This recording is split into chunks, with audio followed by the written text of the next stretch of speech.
Hello and welcome to the Overly Animated Podcast, where we take animation seriously. We talk animated shows and movies here, especially Miraculous Ladybug. Find everything about us at overlyanimated.com. I'm your host, Dylan Hysen, and today I'm joined by Delaney Stovall Hey y'all. and April Collins. Hi there. We are back to talk Miraculous Ladybug Season 6 Woo! episodes El Toro De Piedra and The Ruler that aired over the previous 2 weeks on the Disney Channel US and the previous month elsewhere in the world. But we are now caught up, and as of this recording, caught up worldwide. Very inconsistent Ladybug airing schedule so far this year, so thank you for sticking with us. We're going to kind of be around every two or so episodes following the Disney US schedule. We'll find out check out all our previous Ladybug podcasts at overlyanimated.com. Search Overly Animated Miraculous Ladybug. If you're new to our Ladybug podcast, you could search for our Ladybug feed, find every single episode of Ladybug covered in some fashion over the previous 10 years. So check all that out. As I've been trying to emphasize, please comment if you're listening. Tell us what you thought of the podcast. Tell us what you thought of the episodes anywhere where you're listening. Leave an iTunes review. I really appreciate that. You can also email us at podcast@overlyanimated.com. We are going to get into these two episodes. We do have some big Ladybug news to discuss first, though. I don't know if we need to read all the details, but essentially we got some updated information on the Japan special that is supposedly airing this year called Miraculous World Tokyo Stellar Force. Spans Paris and Tokyo, features Marinette and Kagami as they help unite a new generation of Tokyo-based heroes, and apparently it's in 2D in a different animation style. That's exciting. I would not trust that it's that it will air this year. But even more exciting is the news that there will be a spin-off Ladybug show. Unclear how confirmed this is, but it seems like Disney has signed on. Called Miraculous Stellar Force. It's a spin-off featuring all hand-drawn 2D inspired by Japanese anime created by Thomas. Swaps Paris for Tokyo, introducing fans to an entirely new team of culturally diverse young superheroes. So set in Tokyo, new heroes, new animation style, 2027 on Disney Channel and Disney Plus. Again, I would not trust that date, even though that's 2 years out. Set in an international school in the Japanese capital, Miraculous Stellar Force follows 12 students who discover they are guardians of the Stellar Matrix, a fractured ancient cosmic weapon under leadership of Miki. Oh, I didn't even read these names. Miki, Mayotte, and Yulu. These heroes must overcome personal and character differences, blah, blah, blah. The ominous force known as the Supreme. Galactic villains such as Revenge Villain Modeler. So a new villain and then also the Supreme. So that was from the Paris special. So the Supreme will be coming back in the spinoff.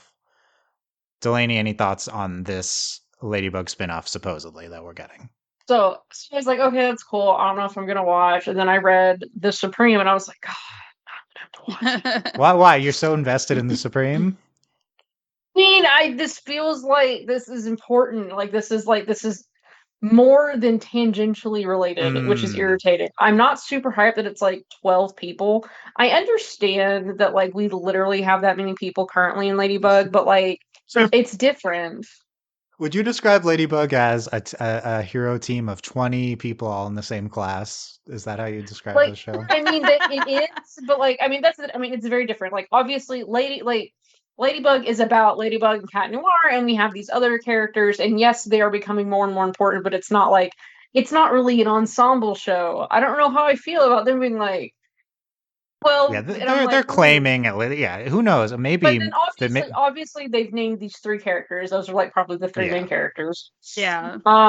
So I don't know. It sounds cool. I'll have to see it. Will I like how it looks? What are we gonna do? It sounds very Voltron-y, unfortunately for me, which means I'm probably gonna have to watch it. I also thought of Voltron. Yeah, I was like, Voltron. Okay, yeah.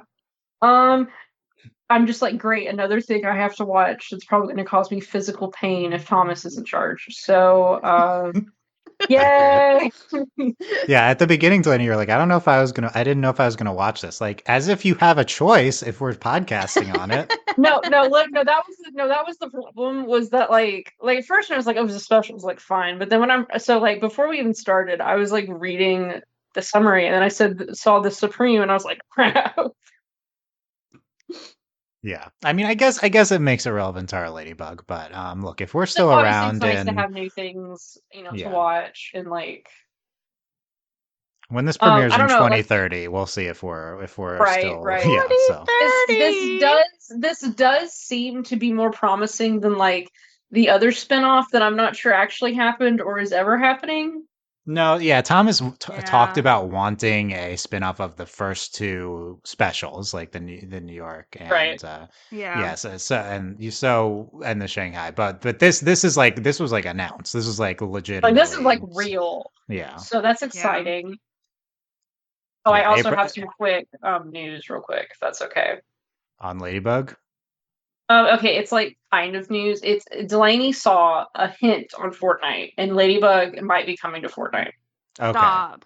So That's by it. by news you mean this thing you posted to us like a week or I guess ago, and so you saw what it was a reference to chat, and so that's why Yes, you so think and Fortnite loves putting Easter eggs everywhere. They do Easter eggs for new seasons. They do, when that comic character's coming back. There was a new update. I haven't played it yet because I think it was literally yesterday. But I was playing. It's a new season. It's superhero themed. Wink, wink. And like a superhero school. And I was at a bus stop, which is like I was just looting. And then on the inside of the bus stop, there was a sign, and it's black and white, and it says Shot Noir, and I was like flipping out. Oh, that thing. I was like, so in a But yeah. superhero would they season, give a hint in French though? maybe. That's the thing. I don't know. Like, Okay. So stay tuned about Fortnite updates from Delaney. Maybe in 2 months with the next step I podcast. mean, April, what they do you have a whole world in Roblox, so like, why not? yeah, no, that it would be big. It would be big if Ladybug Yeah. was in Fortnite.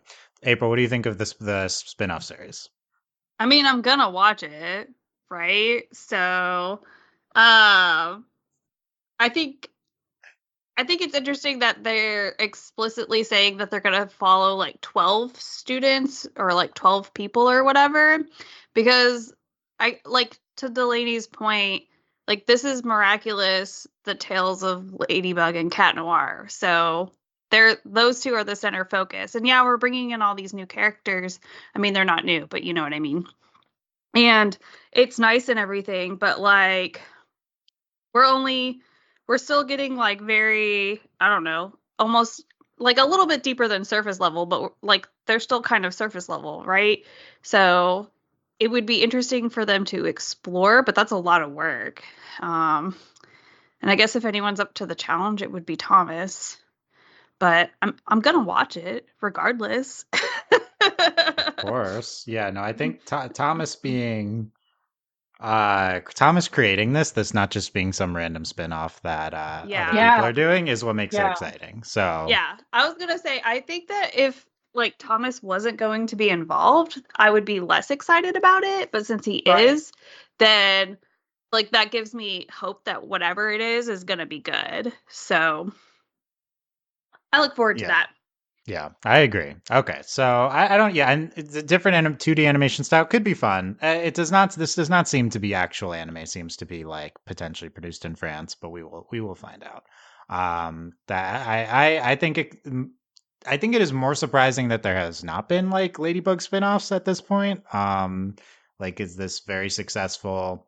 Are you Rel- really that surprised? Because rel- of how, I mean, think about how long it takes us just to get regular yeah, episodes well, and things. in that aspect, that is true. I just mean the miraculous I think it world, makes a and lot we've of sense. I think we're actually finally at. I think this is the perfect moment to have a spinoff. yeah. Yeah. Well, Like, look, especially, it really hit me at the end of uh, I'm just gonna call it Toro. I'm sorry, I'm not saying the full title name. It's too long. There's too many chances for me to say it wrong. So at the end of that episode, it really kind of really hits you like wow, where we're going, where we've been. And so I think now really does feel like the perfect time for a spinoff. I think it would have felt really like silly if we had done the spinoffs previously with granted, as much as I love the New York special, both specials, or the first two specials, I think this is really like this is the moment. Yeah, we're done with Yeah. the arc one, so I do think it's a good time. Even if it's been chronologically a long time, it's a good time in terms of like the number of seasons and where we're at in the show and the universe. So this could be very exciting. Mhm.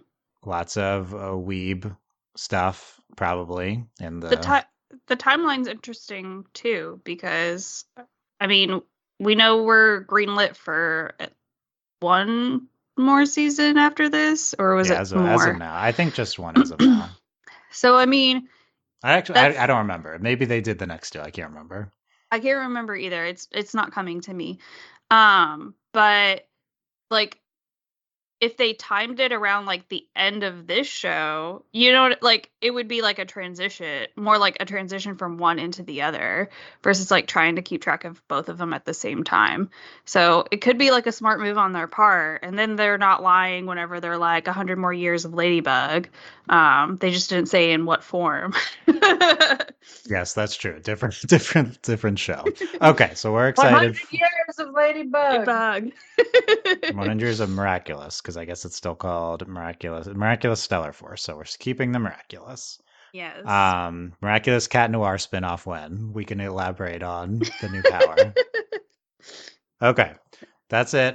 We'd also that's it for Ladybug news. There's big podcast news, but it's not going to be relevant to any people. But we are recording on Microsoft Teams for the first time. This is we're very upset because they killed Skype last month, and this is the first podcast we've done since then. And I've recorded on Skype from when I was 14 until now. Literally, that's how old Skype is. Like, let's have a moment of silence for Skype. No, seriously. They just and Teams is just Skype, but they just made it like more fancy complicated. And worse. They made it horrible. It's really is the exact same software architecture. It's kind of horrendous because what's funny about it is if those who haven't used Skype don't know, and as me and Dylan are well aware, Skype actually ran on magic. Like things that aren't supposed to work or need internet to work, they wouldn't work. But Skype just works. And you're not really sure why. It's amazing. So just years of Skype, and then now we have to deal with Teams, and so everyone uses Teams for their jobs. So this is miserable. It's miserable. I don't use Teams for my job. If anything sounds off, I apologize. We're getting used to the new thing, but hopefully this is fine. But yeah, we'll pour one out for Skype. Rest in peace, Skype. I actually still had the icon on my computer, and I was like, one little tear just. Yeah, no, I still have it on my computer too. It's been on my. It's like this is. I used to have it on my phone. I don't have it on my phone anymore, but I used to. Rest in peace, Skype. Yeah. Also, I still have trauma from the water sound. Like the Skype notification sound is like a water drop. Okay. Well, what about I guess the only relevant portion to this is sometimes when we call in Luca, I don't put in the Skype sound plays. So we call Luca on Skype. So now we're gonna have to just call Luca on Teams. I don't even know what the Teams noise is, honestly. Yeah, I don't either. We'll have to figure it out. Well, look, maybe we'll call Luca this podcast because we have. No, they did it. We don't need to do it too. He's gonna have a bad connection. Okay, first question about these episodes. Getting to the most important, we don't need to talk about the queer representation or anything. That's the most importantly, was them Skyping Luca in Zoom, Skype or Zoom or Teamsing Luca in? Was this inspired by us having Luca on our podcast? It has to have been, right? Like, yes, like, surely. It's the only explanation that makes sense. Knowing that they listen to the podcast, it has to be true. Why? Okay, next question. Why is Luca in Brazil? That is a great question. I have no idea. Isn't there supposed to be a Rio special, or did we already do that? Now I'm confused. It's to come. So yeah, maybe that's why. Luca. Maybe we have to go visit Luca in Brazil. Please, can we do it next episode? Is Thomas just keep taking Luca away from Paris out of the action just to mess with me? Is this what's happening? Yes, that is 1,000%. Oh my god, what if there's gonna be a spinoff show that's just about Luca? Why would you say that to me when it's not real? Don't Don't get his hopes up. yeah, don't. Sorry. What if there was world peace? Like No. what if we had infinite money and Infinite money. Infinite money. Also, like, what was I don't. Also, I'm like, he did like is he still doing like miraculous kung fu? Like what? Like He must be opening a new center there or something. Okay, we'll see if we can. Well, I'll start texting Luca. We'll see if we can get his thoughts later in the. I'll get him to explain. Oh god, you're gonna kill Delaney. I'm gonna hang up. So it's gonna happen. Do we have international calling to Brazil? We did to Paris. Yeah, right. That's kind of expensive. And then we're gonna have to invite them both into the call. Okay, yeah, I'm gonna be stuck in the lobby. Dude, no one understands that. Okay, yeah, that happened on Teams earlier. Okay, now that we made people wait for it, let's get into El Toro de Piedra and the Ruler, episodes 7 and 15 of season 6 of Miraculous Ladybug. I have this up, so let's do spoilers starting now for episodes 1 to 5, 7, 11, and 15 of season 6 of Miraculous Ladybug. We're so back that we're that out of order. I know. I was looking at the numbers and I was like, oh my god. Delaney, what did you think of these episodes? Gay. Did I mention they were gay? Right. What? There's so much happened. Also, I just remember like previously being like, oh my god, I can't believe Julika and Rose held hands and now we're here. This is where we're at. And then we're like, oh, I think Mark and Nathaniel are cute, but I would say you could argue before now, like if someone came out and was like, I had no idea Mark and Nathaniel were like gay for each other, I'd be like, you know what? Okay, because it's like 0 to 100, but like in a bad way. I just mean like we're going from like, and I will say, out of all the classmates, Mark and Nathaniel are like the least featured. Yeah. Well, these episodes were amazing. Even aside all the gay nonsense happening in Happy Pride, Ladybug. Thank you. Did you mention Julika and Rose? Yes. Oh, okay. Oh my god.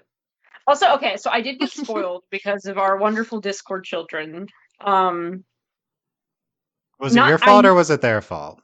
There's a chance it was my fault. I don't remember. And also Twitter. I'm on Twitter, and Twitter's like horrible. I knew they were gay, and I think I don't remember if I knew there was a kiss. We've been knowing they were gay. Yeah, that's not news. No, I meant like I knew the episodes were gay. That's what I meant. Like I knew that these 2 episodes were going to be gay. I knew that. Okay. I knew the Ruler was gayer than. And I knew Julika and Rose were being super gay. That's what I knew. I don't remember if I knew there was a kiss or not. Okay. Well, did you enjoy them? Obviously, I mean, so I will say the biggest takeaway for me for El Toro is that like I think it was just a really neat episode of how they did it. Like with Julika singing and then the fight with the villain, and then it was really cool. And like for obviously I love it, the kiss, that's awesome. But for like I just thought the episode was so neat. Like we haven't really had an episode like that before. They're doing neat stuff with the animation. And I think both of these episodes are just really interestingly like formatted and like narratively, aside from Internet being sick. I hate the show. Yeah. Okay, look, you must really love those episodes because it took like until the end of your initial thoughts to say I hate the show, and normally that's the first thing you say. That's normally the first thing I say. But actually, does it need? The show didn't hurt me like emotionally as bad as Delaney, before you watched, I told you that they weren't that stressful, and at the end you were like, they were so stressful. You lied, but no, you're saying you did lie because there was sadness. We're talking about anxiety, though. There was some anxiety when in the middle of the Ruler, the anxiety was peak. It was like high stress. Also, it's like low stakes anxiety, right? Like it's not our usual. By the way, guys, I'm watching this and I am texting Dylan in April, and so I just finished El Toro, and I'm like freaking out at the stinger, right? Because I'm like, what? I'm like losing my mind. And Dylan's like, oh, And then Dylan's like, oh, the next episode's less stressful. And I'm like, oh, okay. And then it's like 30 seconds, homophobia. And I'm like, Dylan. I guess I should have considered it's a personal attack, like. And then it was really funny. And Sarah immediately was like, yeah, I don't know why Dylan said that because that's wrong. And I'm like, thank you, Sarah. Look, I guess to me, the contents of this episode are like very localized and not right. as. Like it's. I will say it was less stressful than like watching, Marina and Adrian dance around each other for like 10 years, but and, it was heartbreaking, and I didn't think it was going to end badly, but it still hurt. And I will say, I guess as an adult, and I've really not had to encounter this kind of media. As someone who lives the life, I try to avoid things that are like upsetting. Like I don't generally want to watch things like where it's like, or I try not to watch things where there's like homophobia or and I can't really think of anything I watch where that really happens. So it was honestly a little shocking for me. Granted, I think they did a really good job with it, and like how they did it was great. It's not something I'm generally confronted with because I actively avoid it. Yeah, you're more watching the we talk about in this podcast a lot the like kind of two approaches where you can kind of like have a in fantasy where you can have a world where everyone's accepted, or you can have a world that mimics our world. So you're talking more about the former. Like I love the drama. Like it's different. Like if you have like She-Ra or like Steven Universe, it's like you can have interpersonal relationship drama, and it's not because they're gay. It's because of all the other nonsense that's happening. Yeah, I guess that's what most of our shows have done. I'm sure there's been some with direct homophobia, but yeah, honestly, most do take that. Well, it's like even the Owl House in Liberty. Like, yeah, no, it's from other things where you get right. Yeah, okay. Anyway, this is good stuff. We can continue this discussion. But April, what did you think of these episodes? I really enjoyed these episodes. One, because they are gay. Two, because we got even more little tidbits and nuggets about what's going on. Marinette stresses me out so much. And the whole thing with the letter and her keeping it from Adrian. So close, April. I thought something was going to happen. Me too. I wanted to scream. You should have learned better from the show by now. 10 years in, that something wouldn't happen. Okay, that's the problem. We're still watching it because we think they're going to reveal their secret identities to each other. We're Delulu. That's why we're still here. Not even that. Like it would have helped move the plot along so much if she had given him that letter. Also, they can only bash us over the head so many times. Like, oh yeah, Ivan, your dad's a criminal, but like, well, it's so bad. Well, and I thought like the like father comparisons between Ivan and Adrian were really interesting, because like if you think about it, they're on like two different ends of that spectrum, right? Like Ivan's dad is a known villain, and like you see how that impacts him, whereas Adrian's on the other side of that, where everyone believes that his father is a hero, and so and like it doesn't necessarily have the most positive effect on Adrian, but like you still see the impact of that. And so I thought that was like really interesting, especially given the fact that like there was a letter from Papa Moth, and which I think is hilarious. Papa Corn. Papa Corn. Well, no, she said, "Is this a letter from Papa Corn, or is it a letter from Papa Moth?" Mm-hmm. And but so I thought that was really interesting. I really liked what they did in terms of like the face off or the fight sequence with the music. They used music really well in this episode. It's so good. Yeah. I mean, the song like fit and like didn't fit. And the song makes no sense, but it doesn't make sense for I mean, it kind of makes sense for like what's going on between Ivan and his dad, but like it doesn't make sense as like a tribute to Miss Bussier. So okay, whatever. And then I accepted that like they did the speech and then they're just for funsies doing the concert, like a concert. Yeah. And then the ruler,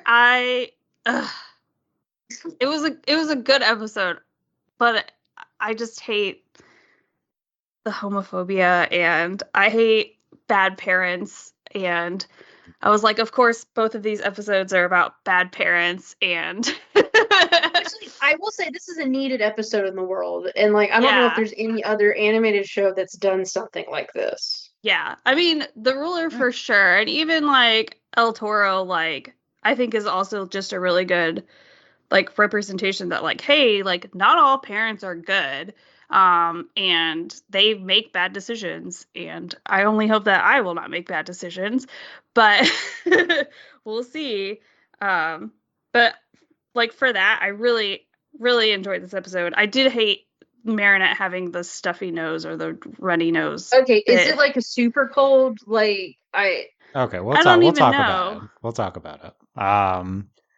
Yeah, it's what show? Okay, what animated shows have done something like The Ruler? We'll think about it. But it's interesting you say that because my reaction was The Ruler felt very like old era from this podcast, like something we would have talked about in like 2018, 2017. No, Just absolutely. No, agreed. But like, there's like, there isn't anything else like it. Like, it's interesting. Like, I think, but mostly my reaction and the reason I thought that was because of the elaborate metaphor. Yeah. It's like barely a metaphor. That's how great it The is. very thinly veiled allegory, metaphor, or whatever you want to call it. That to me felt like pre, Steven Universe. Right. Yeah. Like the end of Steven Universe, pre Owl House, at a time where censorship was the de facto. When we got the ending of Korosami, like how we got it, like how we got. So that's it felt like censorship era animation, but we're past that, and it's so interesting because the show it has had explicit queerness. Even in the previous episode, which wasn't chronological, which wasn't in production or the previous episode, but Rose and Julica had, in my opinion, an explicit kiss, which we'll talk about. And yet we don't want to go explicit with The Ruler. We want to do an elaborate allegory here. Well, the thing is, it's because that's not the point of the episode. Like, that's what's interesting and what I think this is so like. There's not really anything else like this because this episode isn't about Mark and Nathaniel being gay. It's about the homophobia. And so that's what I think is really interesting because like it is explicit, like, and you get to see like the two knights are kissing at the end, and like they're not really like what I do have we see them preferred kissing in like the comic style? I don't remember. at the end. Yes, it's like the splash screen. And like would I have preferred if Mark and Nathaniel had kissed? Yes, but it would have taken away from the point of the episode, which was the internalized homophobia and the external, because that was really what this was about, was like Nathaniel, they're like, kissing at the end. I don't know, that didn't register to me that was so important that they're kissing at the end. And maybe that's credit to the episode that it doesn't seem like a big deal. That's the thing, is it's heavily implied that's what he changed the ending to. And then they do finally show you. Well, I think maybe the original ending they're also together, just not as happy. But Delaney, I would say that the thing though is the homophobia is also not explicit. Like it's homophobia about making comics. Yeah. It's like that's the thing. That's what I like about this episode is, and I really don't think we've ever seen something like this because the allegory isn't, oh, these two kids are gay. It's very obvious that they're gay, but like homophobia is the allegory. It's true. That is a good point. That is a good way of saying it. Is that Mark and Nathaniel's affection for each other is clear in the episode, but it is an allegory of the discrimination against them for being gay through the lens of them making comics. But the issue with the episode is just that it's so blatant and I don't want heavy-handed, but the heavy-handedness isn't why there's an issue. It's just that it's frustrating because we're clearly talking about something for 22 minutes, but not mentioning it. We're kind of talking about something else. And I think your mileage may vary on how that works. So but go ahead. Oh, I was gonna say, I think like that is intentional though. Oh yeah, like it's very explicitly intentional, like the subtlety of it all. So it's so well done because of that. Well, it's like Right, they it's should have like had. Like, I agree. This is more of like a 2018 thing, but unfortunately, we're still dealing with it. And I really cannot think of another example of like, because the point isn't that they're gay. The point is that you're shocked that they're gay. Like the homophobia is the point. And I think that's what I really like about it, because the end okay. message ends up being like that the mom was wrong, and like Yeah. that's what's like, and that Okay. I didn't get what you were saying at first, Lenny, but I think you're starting to explain. Yeah, I think you're explaining it well now. So you're saying that like it's the episode normalizes Mark and Nathaniel's affection for each other so much that it's that the the the comics allegory for homophobia stuff, right? Like that's the thing that's presented so blatantly to the audience. I guess I think I'm Yes. starting to maybe understand. Yeah, and Well, clearly they're going for all this. And April said it's like yeah. subtle, and it's like the metaphor is not subtle, but that doesn't mean that they can't be making subtle But the points message, despite the. Yeah, no, that's like, yeah. this is something that you're watching with your kid, and then you as the adult realize, like, am I the baddie? Yeah. Like that's what the point of the episode is. And I really enjoy, I mean, granted, I mean it's absolutely heavy-handed.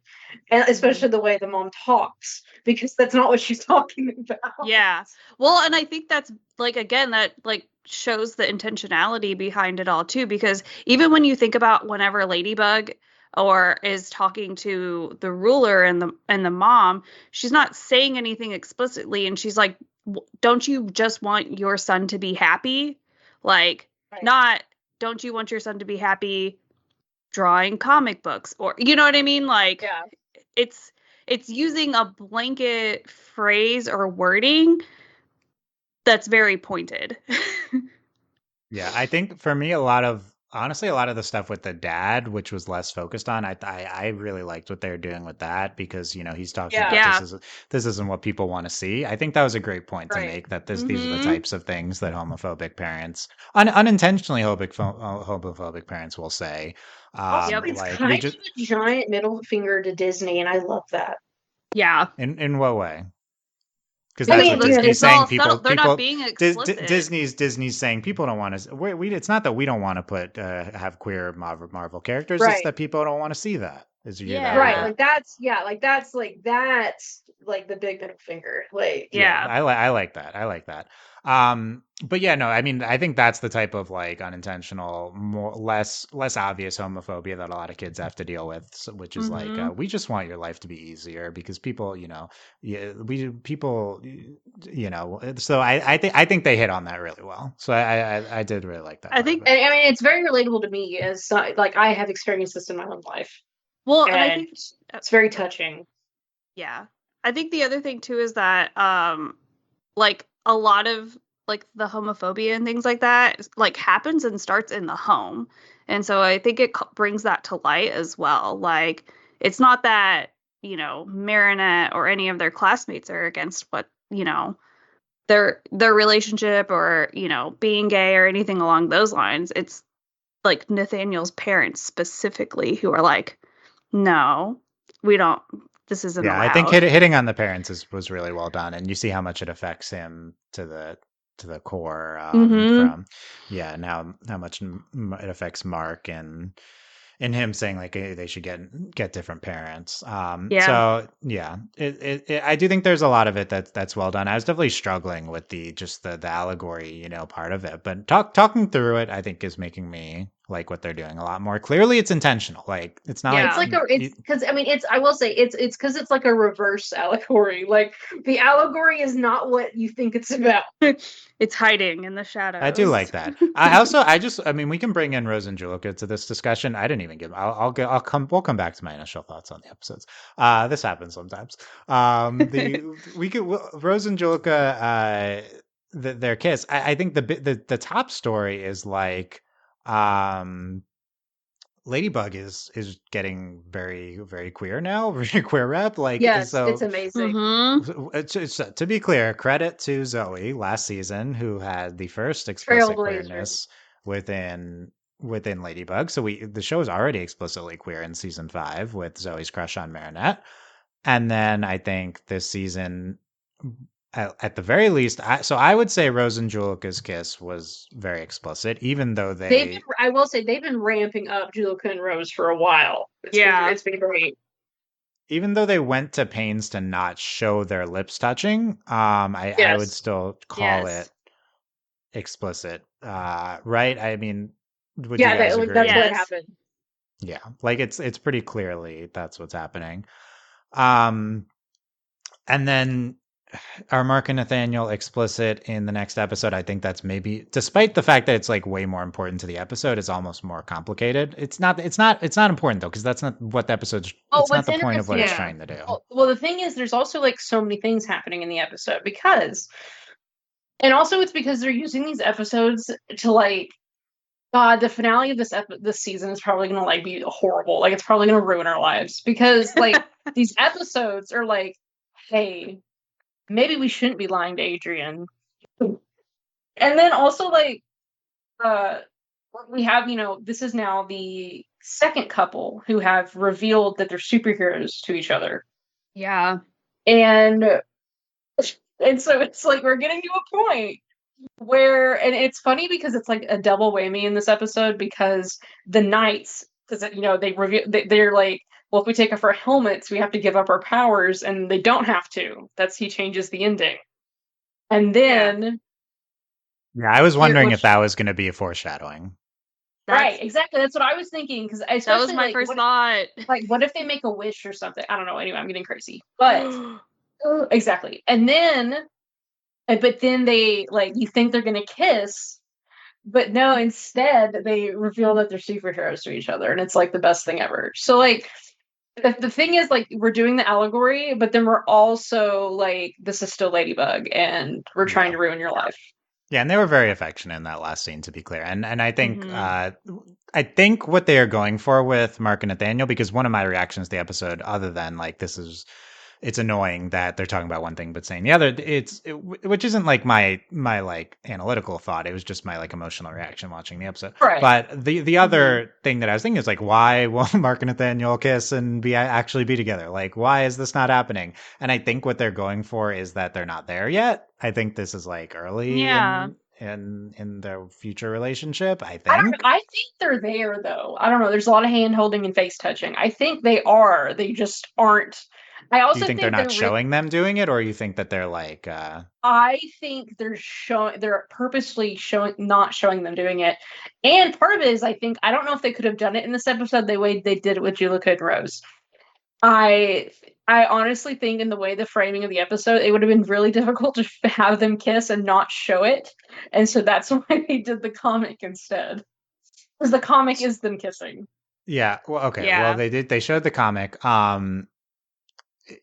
So okay, but there's a whole discussion about why can't they show them kissing, which we're going to talk about. Right. But like it's possible, I think that, and I may have seen Thomas allude to that this is like they're not at like a Julica and Rose point in their relationship. It is unclear, I think, from the episode. Right. But I guess I don't know, April, what did you think? I found that, I guess, frustrating that it was like not super clear to me because we've seen Mark and Nathaniel together a lot. Yeah. So they could be dating like Rose and Julica and just not have shown it yet, or it could be a thing where they're not dating yet. And I was waiting, I guess, for more clarification. I mean, yeah, I understand your feelings in that way. And I think they're totally justified. I also just wonder if like it's their relationship, right? Like not every relationship is the same and moves at the same pace. Yeah, maybe they just don't kiss and stuff, you know. Yeah, I mean, maybe that's just not something that they're comfortable doing. We don't know. They're young kids. Yeah, and then you also think too about like Marina and Adrian, right? Like they were kind of dating, but they hadn't kissed yet until like the end of season 5 or whatever. So like, again, every relationship is different. And so maybe it's easier for Rose and Julica to, have those public displays of affection, even in I think Julica would not have kissed Rose. Yeah. Like that would not have happened. But yeah, I think too, like that's them. This is Nathaniel and Mark. So I'm okay like, it's obviously, yes, it's frustrating, but also, like, I understand it, especially in the context of the rest of the episode. And that, again, that subtlety, they did, like, show it in a sense via that picture and of the two I think characters. it would have taken away from the episode. Yeah. Especially because the entire episode is, you know, that. Like, that would have been the focal point, is them kissing instead of, like, everything else. And also, piggybacking off of They're Not There Yet, I do think this is an update on their relationship, because we haven't really seen them doing stuff prior to this. So this is really like, okay, they like each other and they're probably together, versus we've been seeing Julica and Rose like holding hands for like ever. Yeah. Right. I agree. I just think it's because of the audience thinks like, oh, they're trying to like hint at it without being able to show it for whatever censorship reasons. It's just unclear, like because of that. But no, it does seem like they would have a less mature relationship. But I am going to say I disagree. I wanted them to kiss at the end, not reveal that they were heroes to each other. I thought that was very silly. I was really mad about that. Even for the record, I said that, but I still want. I was messaging Dylan in April, going, I was like, I want the boys to kiss. Why aren't they kissing? I was like, I want the knights to kiss, and I want them to kiss. Like, I think there's a way to do it that would not have taken away from anything. I think the way they did it, showing the knights, is nice. I do think overall, though, we're both superheroes, when the audience has extremely little investment in both of these characters as superheroes. That's the big thing to criticize. The show does stuff like this all the time. Which ones they were. We don't know, and I when Mark reveals last time, like, I don't even remember if he's a hero. Like, it's so unimportant to the show. So that's the big criticism to make. But this is very Ladybug. It's like overemphasizing the supporting heroes without putting in the work to really get to them. Anyway, yeah, I think it would have Well, I was gonna say, I wonder if you still would because we watched the Rose and Julica kiss the week before this episode aired. So do you think that if there was the actual time that was supposed to be between these two episodes, that you would have still felt the same way? Yeah, no, it definitely might have influenced it. And that's a good transition to get into Rose and Julica. Because this is a later episode, right? Yeah, this is episode 15, and the El Toro was episode 7. So you've got 7 episodes or 8 episodes in between. You're right. Yeah. So April, you're saying like maybe if we hadn't seen a kiss right there, we just wouldn't have the expectation. It wouldn't be so fresh. I don't wouldn't have the expectations of them kissing. Yeah, we would have more or less forgotten about it. I think that's fair. You know, this is supposed to happen later in the season. Mm-hmm. By the way, they also could have said they explicitly liked each other and turned the episode from metaphor into real, at least for that aspect. But that's like Delaney said, that part wasn't even a metaphor, their affection for each other. So they could have just anyway. Rose, we haven't given Rose and Julica their due. I want to know what you guys think. I was shocked that Rose and Julica kissed in this episode. Like, I just thought, even though we got Zoe last season, and the show did turn into having some explicit queerness, I just having seen 50 background Rose and Julica interactions that seem like they're like, oh, we're trying to hint at it, but we can't actually go there. Seeing them actually go there, I was shocked. I really genuinely never thought it would happen. Yes. I never thought this show would get to this point. Like, combining this with Nathaniel and Mark, I never thought in a million years the show would get to this point. Like, especially as a show that is, it's so focused on the Marinette and Adrian romance.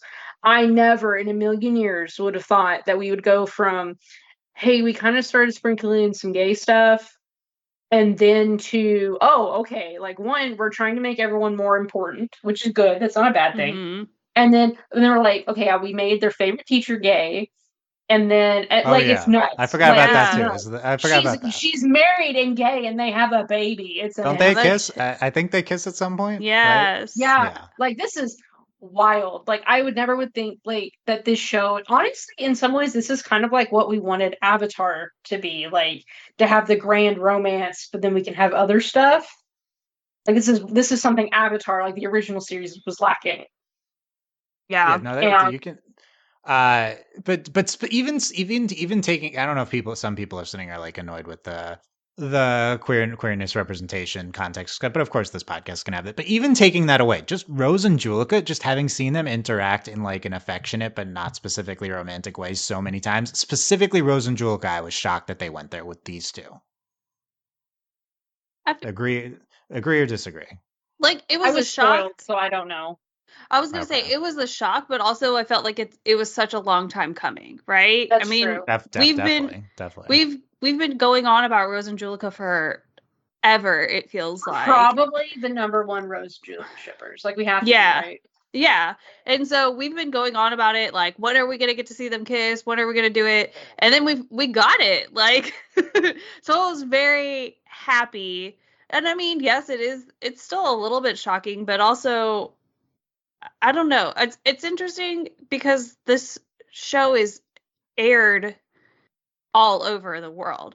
So was it taken out in other places? You know what I mean? Like, I wonder. We'll see. But they presented it in such a way that was clear, and yet they didn't actually show like them specifically kissing, except we will in our Discord they posted one frame that you can kind of, it's still hidden behind their hand if you scroll down on that line we have, but there's apparently one frame where they're like pretty clearly, even more clearly kissing right after, like at the end, right before they pull away. That being said, I tried to screenshot and I couldn't, so it must have been like literally one frame.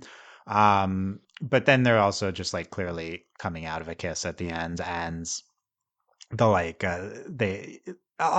show them like basically it's just that the head is back to them. So the way that they show it is interesting. It's like probably to make concessions to the other countries, yet clearly it is happening. I also have not really seen another animated show do it like this, where it is clearly explicit and yet kind of censored still. And it's I think if this let them get crap past the censor, as the trope goes, in other countries, then this is brilliant the way they framed it. Yeah. I'm totally happy with this as the framing. If assuming that they needed to make concessions, like this is the right way, I think, to make concessions where it's still extremely clear and still like a very good moment. Yeah, I agree. And I've been avoiding like Twitter and everything, but I haven't heard any like sort of international backlash in regards to like them explicitly or not explicitly kissing. So I feel like it got like it made it through. So it's at almost least like some places, yeah, and it's almost like a green light too, right? Like not just for this show, but for like other shows too, because it's like, hey, look at what Miraculous Ladybug did. Let's go. If Ladybug can do it, that airs in Russia and China, you should be able to put it. And especially because this show is at a certain age range. Yep. Yeah, so it's younger kids can also watch this. I agree it's a long time coming. I also just want to I'm not sure that here's what I was thinking. Have I ever even seen another show do this thing where they hint at two characters being together but never actually show it, but then they actually pay it off like after a long time?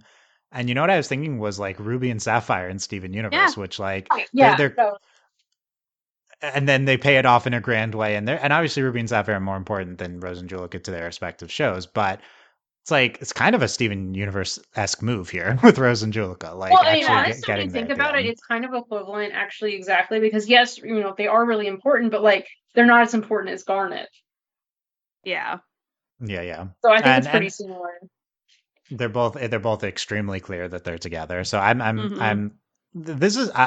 I loved Mark and Nathaniel on that episode, and it was nice. I'm more into the, we're the big Rose and Julika shippers. I was very into this moment. Like day one, Julika Rose, man. Yeah. Someone should find the first Jewel Rose mentions on the podcast. We'll see when we're shipping it in season 1, probably, or season 2. I don't know. Probably season 2. I feel like that's when we really started to get to know characters. Well, that's when you were here, April. So then maybe you brought us into the. I did it. You did it. I was such a great moment, and then Julika singing and that preceding scene. It was amazing. So my good. big one complaint is that this is kind of buried behind an Ivan episode. And getting back to my initial thoughts, I just think there's a lot going on in this episode. El Toro There's Yeah. De so Pietro. much going on in this There's episode. Like too it could have many been 3 things. episodes, and it's one. And here's the thing: they make a very clear attempt to try to thematically connect everything, but they talk about connection. Our connection's not there. Here's our connection. Yeah. I didn't really get there with that. I heard them saying it a lot. I didn't emotionally connect with it. So maybe we can talk it Huh. through. But I guess lol. But the no, genuinely, I get that they were trying to tie it all together. It wasn't necessarily working for me. So that's why, to me, to conclude my thoughts, El Toro and Ruler, they're both good, but not necessarily like top episodes for me. That being said, Toro has a ton of great stuff happening. I just am not sure it all came together like amazingly well. But we can talk more about the theme. But I don't know. I kind of want to. Delaney, do you have more on Rose and Julica, the kiss, how it's handled? Do you want them to have their own episode? What's next for them? Any of that? I mean, I want more. Like I want Marinette going to Julica for dating advice. Or like Julica mumbles a few words. Yeah. yeah, it'd be great. Maybe they can go on a double date. I don't know. I think it's really cute that they're all paired off. And I don't know, I like I think these quote unquote background moments are really good for the show. So I will say I've been pretty nervous about the whole we're going to focus on everyone being a hero and we're a team and blah blah blah blah blah because as good as season 3 was, it's still, it's difficult when you start juggling. Guys, I'm really not a big Game of Thrones fan. I can only handle so much at once. Okay. Like there's too much going on, but I think, we're giving everyone their time and, and we also if we can keep focusing on Adrian and having some of the stuff in the background, I think it really helps. Yeah, we can have these really important moments with these characters. It's also something you don't see a lot because the show has ran for so long. We're reaching the point that even some of, these hallowed animated shows that did run longer than your typical 2 or 3 seasons, they haven't gotten this far. They never did. And here we are. We have these background characters. We've known these classmates since day one. They've all been villains. We're meeting their families. They're all paired off. They're all heroes.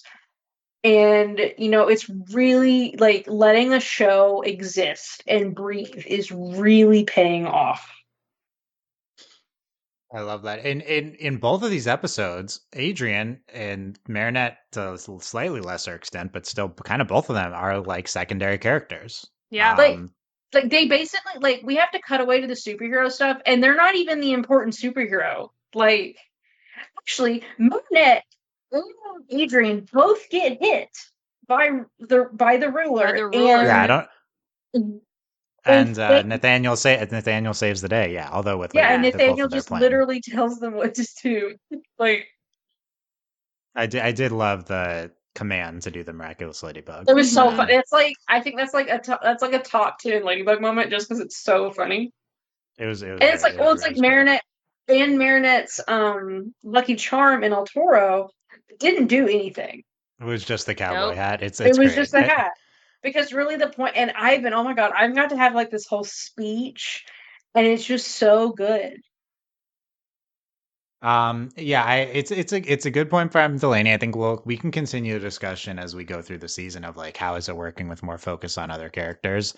I think what I said before, characters like Ivan and Nathaniel and Mark, I don't think the show has put in the work to really give them the spotlight. This is more of the foundation than the payoff for these characters. So I think it could be a little bit of a rocky road if we're going to continuously sideline Marinette and Adrian, but we'll see. These are just 2 episodes that were put side by side.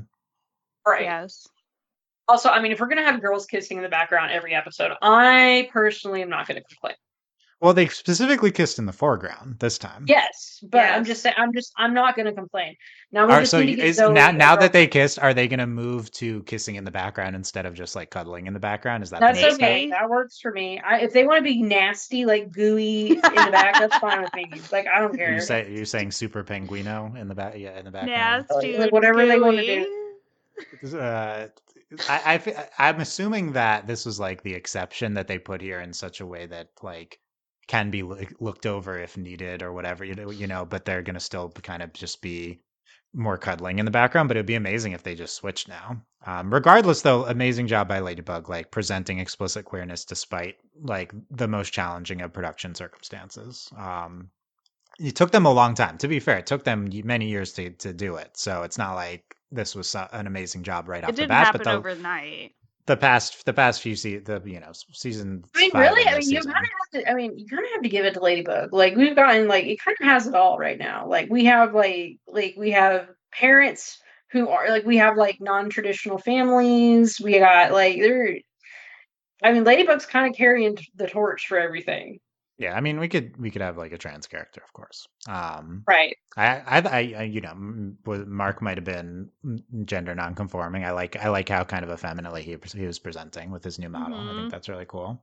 But there's a lot more they could do, but they're coming at it from a lot of angles. It's pretty great stuff for sure. I just really never thought this was the Ladybug was like the when we talked about all the other like shows that were like becoming these landmark queer representation shows circa like 2018, 2017, 2019. And Ladybug was like the joke. It's like, oh, and then there's the straight show Ladybug. And now like Rose and Juliet, oh, but they have Rose and Juliet in the background at least now. And now Rose and Juliet just like kissed. Like I never thought we'd see the day. It's wild. And also, like, I think this is important too, having a show that isn't, the main focus isn't in queer romance. It's this, sure, we can have this straight romance show, but like everybody else is gay. Yeah, basically. I mean, essentially, it's a normalization of it. Yeah. Like, because yeah, it is yeah. very normal in real life for there to be straight relationships that exist along queer relationships. And I think that like that's the best like one of the best representations that you could ask for in television is just have like a queer relationship is a normal relationship, just like a straight relationship. Like just like we have Alia and Nina, we've got Rose and Julica and Mark They and do a good Nathaniel. job of juxtaposing them. Yeah. So I think that it feels like the normal we should always have. Well, I Yeah. mean, and Dylan's gonna start yelling at me, but like I've been getting caught up on Doctor Who. Oh, How long are we in? How long did it take me to mention it? an hour. while. I was gonna be really it's my good. fault, by the way. It is your fault. It's completely Dylan's fault. I was gonna like be good and not mention Okay, it, but who's it's the actually relevant. 13 and who's the I'm talking about the juxtaposition. So like, okay. so we're talking. So I mean, up until 2020, the Doctor was a man and had only ever really, I mean, the Doctor's always had male and female companions, but the Doctor's, Doctor likes, his young female companions. But we get to the 13th Doctor, and we get Yasmin, and I think it's Flux in the last season, which I mean, they're super gay the whole time, but in the last season, what we do is we have these background straight romances, and we juxtapose them with the Doctor and Yaz. And that's what they've been doing in these episodes, except we have Marinette and Adrian, and it's just like, and the reason I bring it up is because like Doctor Who, which is like the longest running sci-fi like TV show period, full stop, watched all over the world, like it's been going on forever. It took them like this How is many still years? yeah, and we're still like, I mean, arguably, granted, I'm not fully caught up yet. I just started the 15th Doctor, in which his run just ended. I mean, this is like more explicit than like Doctor Who. Yeah, more explicit than the 13th Doctor stuff. There's explicit stuff to come for you. Yeah, I know there's more, but yeah, no, it's like, we're talking like, but it's still the same stuff, like the juxtaposition, and like you have to do that because we have to baby step people into these things. Yeah, no, great job all around with Ladybug. I hope there's more this season, but these two episodes, I mean, yeah, I'm just I don't know. The ruler did. Now that we talked more about the ruler, Delaney had brought up a lot of great points. There's a ton of good stuff that they do here, but it's more of like what I would expect from Ladybug to some extent, and they did it great. They did a great job from that. And then there's Rose and Jewel kissing, which I never expected. There's Zoe last season, which I never expected. It's shocking. It really is shocking. I mean, Yeah. what's next? We're actually gonna get like by Alia, that would by Marinette. You know, like Yes. Okay, the problem is I can't have what I want. clearly. That's fair. But we Like, got the Rose Julica Moralia kiss. could never So. happen. I mean, they don't need to be bi for each other. They could just independently, you know. Yeah. Well, I mean, okay, we don't. I mean, Kagami and Marinette are in love with each other. Oh yeah. Also, Yeah. yeah. Like we Kagami, have the Adrian, throuple. Like it's Marinette. real. Mm-hmm. I mean, Kagami and Marinette are going to Japan, so who knows what'll happen. It's true. That's I can't wait for them to share a room, cuddle in bed. Okay, so on the one hand, I really like Kagami and Felix, but on the other hand, I'm like Kagami needs a girlfriend. Look, trans Felix Felix. could be trans. Yeah, trans Felix also. That's also we can do all of these things. It would be great with identity stuff with being a Send monster. I'm just saying. Stop! I was just thinking that. It would be good. It would be really good. I really think they should do that. By the way. Okay, so we didn't. Okay, how about Julica sings, not just mumbling, like a full song, which by the way was in English in the French version. Is like it's an original English song, and they put it over the fight against the villain in that episode, which is, by the way, a really beautifully animated fight. It's the whole good. sequence is gorgeous. It looks so amazing. I thought I thought this was very arcane of Ladybug. This move to have this like lyric song over the fight scene here. Very, very arcane, and also Spider-Verse. Like, Ruby, to be fair. But I feel like this is the new hotness now with Arcane. You know, this sort of move. Yeah, I mean, yeah, especially in the last season, that was definitely like their move, but at least, I mean, sometimes I don't know. I really enjoyed it. I did like I said, I did like how they used music throughout, like even in the beginning with Ivan. Yeah, and even though like the song didn't necessarily like fit, like it worked. If that makes sense. I mean, I don't know if it wasn't like a Western song, but I thought it was great over the fight scene, which is the main purpose of it. I didn't need it to be a Western song. Lyrics. Yeah, the literal lyrics, like if you listen to them, it's kind of like, I don't know, because the song talks about like it has more to do, I think, with the story with Ivan than it's just confusing because of the way it's presented. Yeah, right. I mean, the fight scene is about Ivan and his dad, and so that's what the song would be kind of narrating. Yeah, but it's kind of not, because it's talking about like, oh, I'm my father's daughter, but then there's like something I feel like that's normal. The lyrics don't have to exactly match. Yeah, the lyrics. So it's a great song though. Like 10 out of 10. I enjoyed the music. I really like the fight scene during it, although it's kind of hard to focus on it. Like, there's so much going on. I need to rewatch it. Like there was just so much. Oh yeah, it's fun to read. She Lucky Charms for the cowboy hat, which is amazing. She's like lassoing the Toro bull with her yo-yo. Yes. So and then she does the with the cowboy hat at the ends, with freeing you from evil. So it's and then tosses it in the air. So it's we loved Cowboy Ladybug. That was great. Yes. I was a little mad that they just let Ivan's dad go. Like right? Like I mean I get it, but it also didn't feel very good. But at the same time, like I get it, but I'm also like he needs to face some consequences for being awful. Yeah. I think this is a moral ending in line with Ladybug's new grand socialist ideology. This is like a prison abolition type ending. Like he doesn't need to go to prison to learn the lesson. We can teach him to be better, and he can just be better towards his son free, and that'll be better for everyone. I think that's what we're going for. But I feel like he didn't get that message until Like We'll it's see so, if he like, really I was gets like it. want a follow-up episode. I want Dad of the Year is what I want. And also the homophobic mom. It's like, oh, I give her a Lucky Charm. Now she's not homophobic anymore. Like Right, I don't yeah. know. yeah. There's only so much we can do. I felt like we were living in a dream reality where parents instantly change. Like, no, they don't. Stop that. Yeah, it's fair. Yeah. Yeah, I mean, I think that's part of the, the fairy tale-ness of Ladybug, but it's kind of like a perfect world where everything is going right. But I get that. But I do think want more consequences for him, sure, but he shouldn't have to go to jail. I like the show for doing that.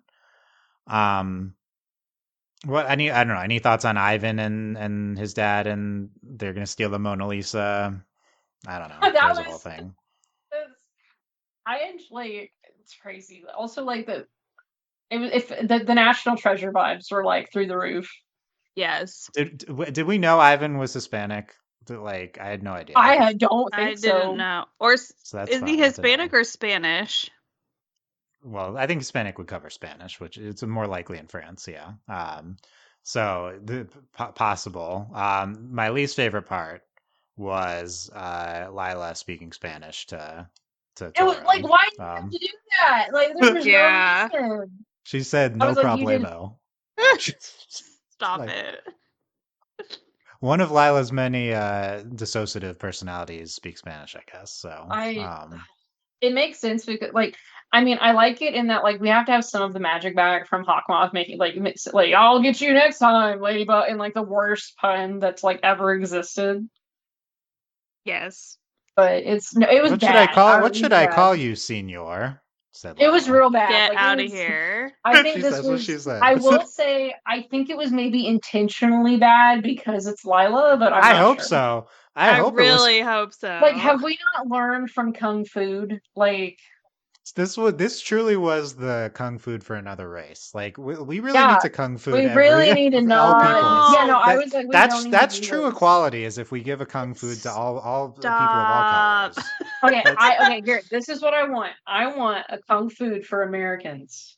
Yeah, I mean that's what we deserve. Let's be Whoa. honest. That's what we deserve. I want. I can't. The like- New York special with the hot dog vendor was kind of that. Let's be fair. Well, it was, No. but like it wasn't enough. Like the It problem wasn't. It is really. all the It really wasn't enough. it wasn't enough. All the I need to American feel- heroes were super cool, and I know we need to have like a horrible American tourist episode. That's what I April, want. I'm surprised they haven't done Texasville. I mean, I guess the that well, I don't even remember what it was called, but the sponsorship episode for the environmental episode, the villain Oh, here, he God. was like, Oh, I you don't mean think he was Doug explicitly Dimmadome? Doug Dim. I don't think he was explicitly a Texan, but Dimmadome. But basically, he was explicitly Doug Dimmadome, is what he was. Yeah, he was. Like, I claim none of that. I'm not a native Texan. I didn't grow up here. No, Okay, you like, can I you will can say, claim it I if will you say want. the problem is when they do like a horrible American, they're gonna be Southern, and I'm gonna have to feel bad about myself, but that's okay. Yeah.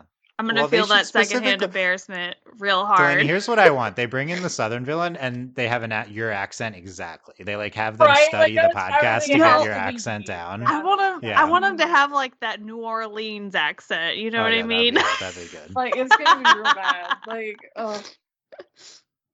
Okay, Delaney, any other thoughts on the song, the fight scene? Well, the fight scene was just awesome, and I thought it was really cool. I love Ivan's design. hmm I don't know why we turned everyone into bulls, but other than that, it was chill. Yeah, that's typical. You got to turn everyone into something. That's Also, how it is. I did enjoy. I thought it was a really funny commentary on like superheroes, basically when they were like, "What has he done wrong?" And then she was, Yeah, and then that's she was interesting, like, Yeah.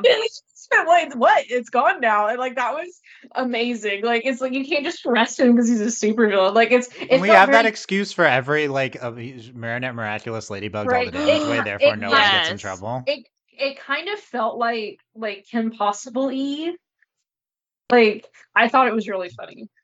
At the beginning of the episode, when Ivan's dad is like, "I was a supervillain. I'm a supervillain." I'm like, "What are you talking about, supervillain?" And then I remember that for some reason in this stupid world, there's actual heroes and actual villains, like It's which really is not confusing. I was Which also is not a thing.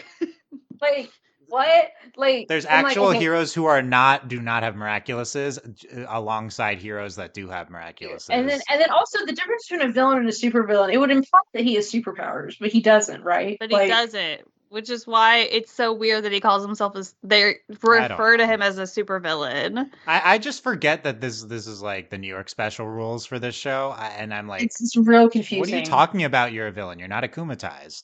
Yeah. Like, okay, Okay, I will say that whatever. is the exact reaction I was having, and I was like, I'm like really confused. But then, of course, we get to the end of the episode, and we're like, okay, Okay. Yeah. Okay, well, yeah. Well, let's talk about that. You're trying to transition me. That actually was my next topic. So we get the Yes. post-credits scene. Good job, Delaney, in El Toro. So, of note, this is supposed to be episode 7, so relatively early on in the season. Mhm. So we have I don't know. To me, this is like such a classic thing where we have a Zoom call. Even 20, 30 years ago, it's this an was, I feel evil like, a Zoom. classic thing. Yeah, no, Evil absolutely Zoom evil call. Zoom call. Yeah. All the villains, and you don't see who they are, and all the villains are there. I think of Young Justice when I see this for. I think that Yes. So I feel like this is a big Young Justice move, but I feel like this is done so many times. I'm like, I was again. This episode really surprised me. The Rose Jewel Kick-Ass. I was not expecting this. I was not expecting so many aspects of this ending. First of all, having a villain council, which Yes. it's a fun trope, I but immediately started screaming. Like, I was like, what? Like, so many things happen, and it's like 10 seconds. the Okay. season has been so low key, and then we're just bringing out the whole villain Also, council here. like, Yes. and I thought Lila was the problem, and there's this. Like, what? Lila is not the problem. Lila is not the problem. Like, Well, Lila's maybe just, Lila's like, on the nuts. council. Let's walk through I it. don't I think assume so. Lila's. Probably Okay, not. So can we all agree that the machine is the machine is Kagami's mom. Yeah. Yes. It's Kagami's mom. Yeah, it's That's Okay. obvious. So Right. let's So yeah, I'm sure some people listen to podcasts like I have a theory. Like no, come on, it's obvious that it's Miss what's her name? Tomoe. Tomoe. Yeah. Tomoe. I like how they presented that. It's like very clear but still mysterious because she's like She's hiding behind a technology symbol. person. We She know. has it's a machine, and okay, so let's go through this. So Natalie is the shadow of the diamond. It becomes clear that the diamond was Gabriel. Yes. Natalie is called the shadow of the diamond.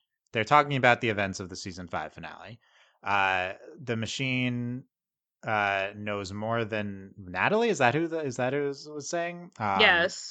The machine mentions, or someone mentions, the Perfect World Project. Yes. So what's interesting Whatever about the that Perfect World means. Project is we kind of had a version of this in the season 5 finale. Isn't this kind of Yep. what they're trying to do in the season 5 No, finale? that's exactly what they were trying to do in the season 5 finale. Like they tied it back. They referenced it. So I guess what we've learned is that the goal of the season 5 finale is just the goal of the whole villain council. Maybe it could be slightly different. It could be more grand. We don't really know. Yeah. But it's similar aims. We talk about that was the Diamond's mission. Who's again Gabriel. The machine will come up with a plan and have his shadow follow her. So the shadow is Natalie, who will be following the machine's new plan. This is implying we think the machine is Tomoe. This is implying that Natalie is going to report to Tomoe now. Yes. In some regard, which is why this scene is even more interesting because Natalie knows who Ladybug is and has been very much presenting to be on the side, like on Ladybug and Cat Noir's side. I think and this episode did a good job of. She is a triple agent. We haven't even gotten to the deeper part. Oh yeah, Yeah. that's Well, right. okay. We can get to the end. Okay. I also think she's a triple agent. Okay, let's go to the deeper. So confidence granted in the machine's plan. Everyone lights up except for the Diamond, who's dead, and the machine, whose plan it was. So they all voted yes. And once, just so casually mentioning Gabriel's dead, it's so sad. I don't know. I mean, I'm sad. We heard his voice this episode, though. The return It's true. Yes. of Keith Silverstein was in this episode. We miss you so much, Keith. We did. We were happy here. Okay. Once you found. Okay, so then at the end, it's just Tomoe with. I don't know what this symbol was. We didn't name this symbol. I forgot what it looked like. And it looked like corn to me, but I don't know. Once you've found the miraculous, you know who you must give them to, don't you? And then Natalie says, "Yes, Father," to one of the council people. And I just started screaming, like losing my mind again. Because, okay, first off, this implies that she's not giving them to her father, but her father is on this evil council. So I wonder. Her father is on the evil council. And then it begs the question, because we know Natalie's backstory with Gabriel. Yeah. Did Gabriel know Natalie was the daughter of one of the evil council members? Or was Natalie a plant to spy on Gabriel? See, I wonder if she was a plant, and that's how she got involved in all of this. I think she was a plant that they were spying on Gabriel because he was the one executing their mission. And then so she was like inserted as in order to ensure he's complying with what they want. And then she got too close to the mission, and then she got too close to the mission, and now she's got too close to Ladybug, and she has to report back to her father in this villain council. But the question is, what's her true intentions? Yeah, what's her true? Yeah. Because I mean, she could hand over Ladybug right now. Yeah, it's a good point. I think the default assumption of us, considering she doesn't just tell the council here that she knows who Ladybug is, our default assumption should be she's not really on these people's side. She's on Ladybug's side, or at least is undecided. Well, and I think so. And also adding to it, she is like not here because they're listening. Yeah, when Ladybug comes here. So when Marinette comes into the room earlier, because she's on a video call. Now we know who she was on the call with. She was on the call with them. That's why she was very much like, not now. Here. Not because I think, and probably the only place that's not. So she had not here. So we're thinking it's like, oh, this is like cursed ground because of Gabriel, but it's because she doesn't want the council hearing Marinette's secret. Yeah, or even hearing Marinette's voice, because how easily could they not track down like Marinette based off of that? They've obviously got the technology, but it's also so interesting too because Natalie's the shadow of the diamond, but in Gabriel's letter to Adrian, he wanted Adrian to pick up the mantle, from where he left off, and so well, and also I mean we also can only assume. I mean he did that. I mean Gabriel truly had a change of heart at the end. But apparently he didn't because the letter was before. But I think the letter was before. Like I think he genuinely had a change of heart, but he had left the letter.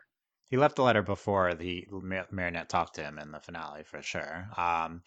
But yeah, he wants Adrian to continue his work. But why isn't the council involved? Why isn't Natalie involved? Maybe he truly doesn't. I mean, we've seen Gabriel so much throughout the show, and we never seen him talk about this council, which I guess is for plot reasons. But I feel like it's been implied somewhere, like that there's a much bigger picture. You know what I mean? That'd be interesting. I mean, I don't think we've talked about that a lot. I really thought it was just him and Tomoe being like, this is what we're going to do. But now it looks like it's a real thing.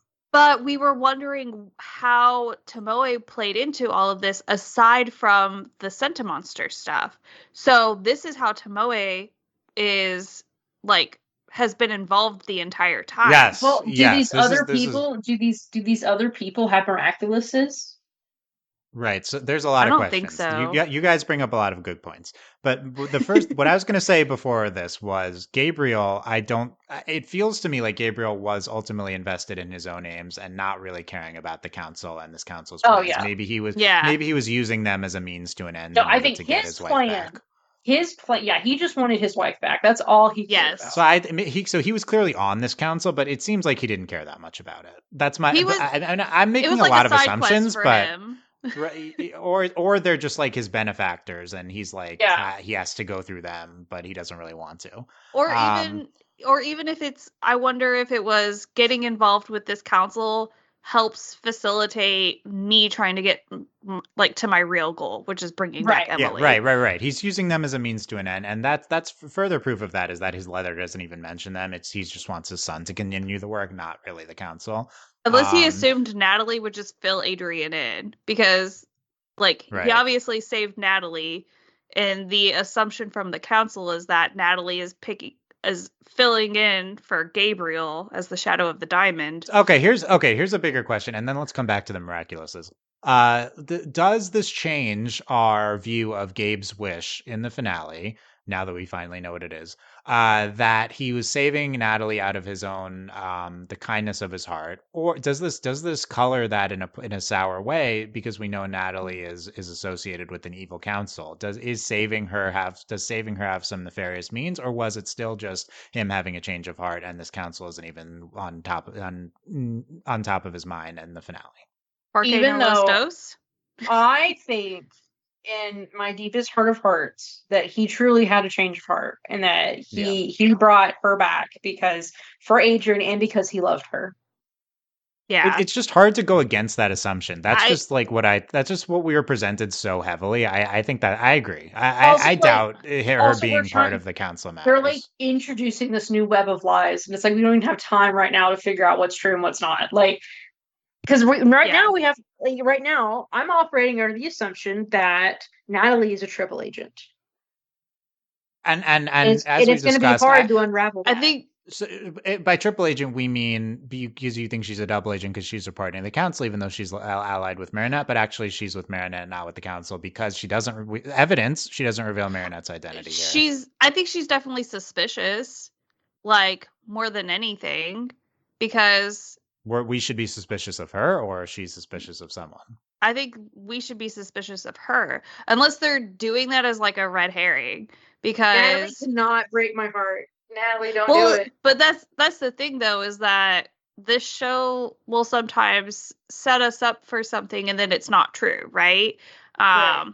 And so I wonder if this is just, I mean, maybe her, like Gabriel, truly had a change of heart, and so she's just trying to like stave off whatever is happening. Which I mean, she turned on Gabriel. Yeah. Because she did turn on Gabriel. I think Natalie truly had a change of heart. I would be shocked if Natalie was evil and we went down that route. I think the show is like saying like, oh, you thought Natalie was good. Actually, she might be bad, but actually, I will say I do think this marks her for death. She was already marked for death. And she came back. And now I'm marking she her did again. Die. Yeah, she said she was brought back to life to the council. Yeah. She said, now she's back, and I think they just marked her again. Right, because usually the person who like sacrifices themselves in order to prove that they're actually good all along. Yeah. I think this is what's going to happen. Fan fiction time. So season finale. I mean, I don't know. We could do season finale. It could be longer than that. I mean, season 7 finale, season 8 7. finale. Okay, yeah, whatever. Because I think she is going to stand up to her dad, and then through that, and that's like the storyline through which we will experience Adrian coming to understand that Gabriel was. Okay, but also that makes a lot of sense because within the context of this episode specifically, because Ivan stands up to his father, and Nathaniel stands up to his mother, and Marinette almost tells Adrian the truth about his father. She doesn't. Then she doesn't. Why'd you say it in no wrestlers? Wrestler announcer. That was the best. I love. And then she didn't tell the truth. It's just make me mad. I hate you. Marinette lied once again. Sunday. Then Luca appeared on Zoom. So much. Why? Oh my god. I want to get back to the Miraculouses just briefly. I mean, obviously there's infinite to speculate on here. Were the Miraculouses just a Gabriel quest? As we've established, Gabriel might have only really cared about his own aims and not so much what the council was. I mean, by the way, these people are not called the council. That's what I'm calling them. That's what they're just the evil council. We don't. The villain council. I want to go to TV tropes. Is villain council what the TV trope is called? Like it might. Surely it has. What did it be like? What was it? Look it up during it. What was the? I mean, they're the League of Super Evil. That's what. Yes. Yeah, I guess this is all like a League of Villains. Oh, the Omniscient Council of Vagueness. This is the Ooh. group that appears usually early in the plot when the hidden agenda of the villain or the powers that be gather their peers, the most trusted servants, to talk what's going on. Don't expect anyone to be clearly lit, though. Depending on the desired level of secrecy, we all see the Omniscient Counselors. Might be their body, but not their face, or their eyes, or we might see nothing but their sinister silhouettes. So this is the trope. So yeah, I clearly, love clearly a it. trope. 100% love Um, it. Okay. yeah, Classic. The more that I'm thinking about the conversation that they were having and how it played out, I wonder. I think that the miraculous hunt was purely a Gabriel thing, that's what I was and about I to think ask about. Yeah. yeah, and I also think that Tomoe was involved. One, because Kagame's a Senta monster. Two, she saw it because we were like, what's Tomoe's motivation here, right? It's whatever this perfect world project is. And so I wonder if because she knew about the miraculouses, she was like, oh, hey, Gabriel, this could be a means to help accomplish our ultimate goal, right? And it, and there were times too in season 5 when it seemed that Tomoe was uh, very frustrated with Gabriel because of his Yes. quest in regards to the miraculouses. And so I don't think that the council completely knows about the miraculouses or is fully aware of them to the extent that they are. Well, they understood that they know they need the miraculouses to make the wish. Well, but Right. all of the I other council members were gone at that point. The only other council No, no, member that was there was right. Okay. Here's the thing. her dad. I scrolled down on the Omniscient Council of Vagueness. I wanted to see if someone added Ladybug, which they did, by the way. Also, the Oh Young my Justice, god. the Young Justice, Yes, the light is what that was called in Young Justice, the light. the light. So someone did add Ladybug, and they say convince Tomoe convinces the council to let her continue with their mission. And it's to steal the miraculouses to create their perfect world. Now they don't say that, so this is they're Yeah, implying, I think but that is what the season 5 finale was, which is what Delaney's saying, right? Like if they're gonna do the perfect world thing that the finale was about, then presumably it involves stealing the miraculouses to make a wish. Although we don't really know that because they don't really say that Yeah. specifically. well, That is yeah. true. And the other thing too is that again, I think that not the entire council knows or understood the involvement of the miraculouses Right. because They have the perfect world goal. It doesn't mean yes, that it is clear how they're going to achieve that goal, or doesn't mean that it's clear to everyone. Yeah. So yes. I think that's fair. Because but the miraculouses were only brought up when all of the rest of the council were gone.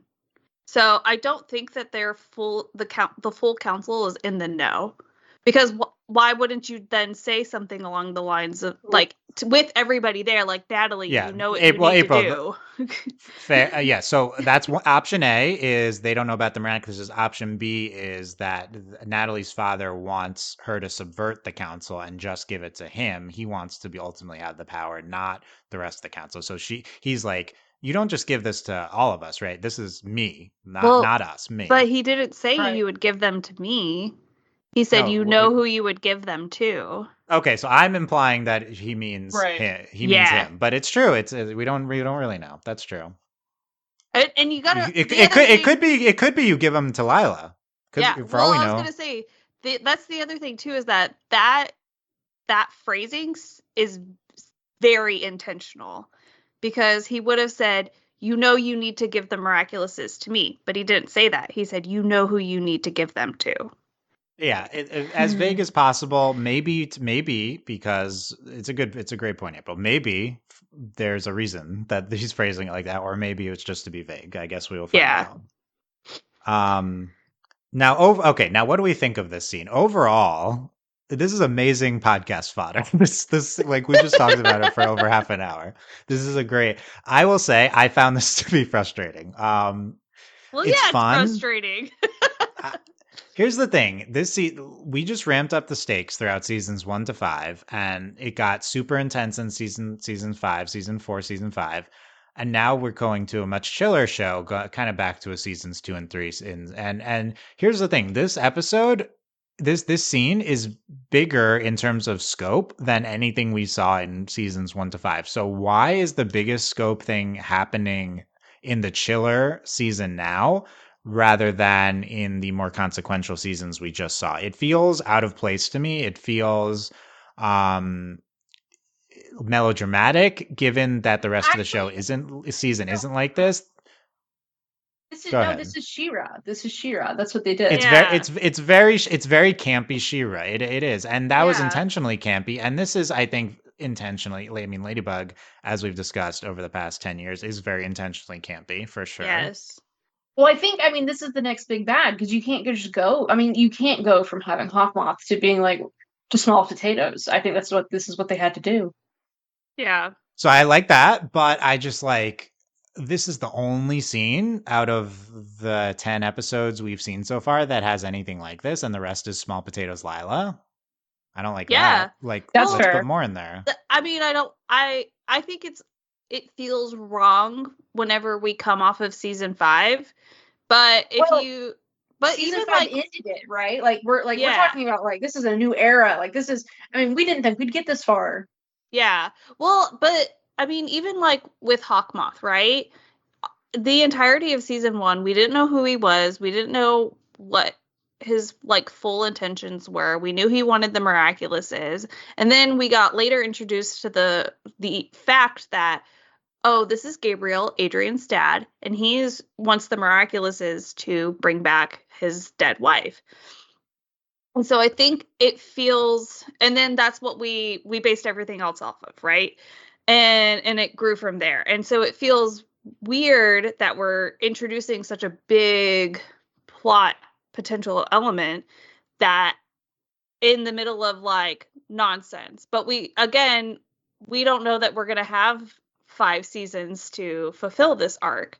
And so I think that they're like, we need to introduce things when we can where it fits, because otherwise we may never get to it. And then what was the point?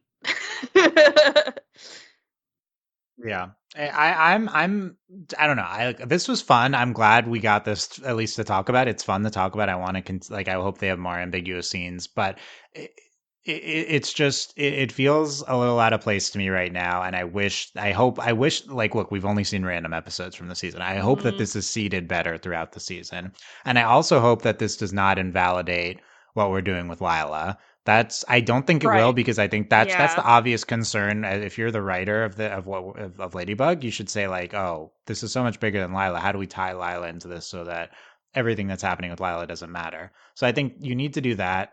Off the top of my head, by the way, like I just said, once you found the Miraculous, you should give them to Lila. What if it's your sister Lila, Natalie? Like, what if Lila's also his? You just like ruined April's life. We did see Lila's mom, although was it an adopted mom? Which mom?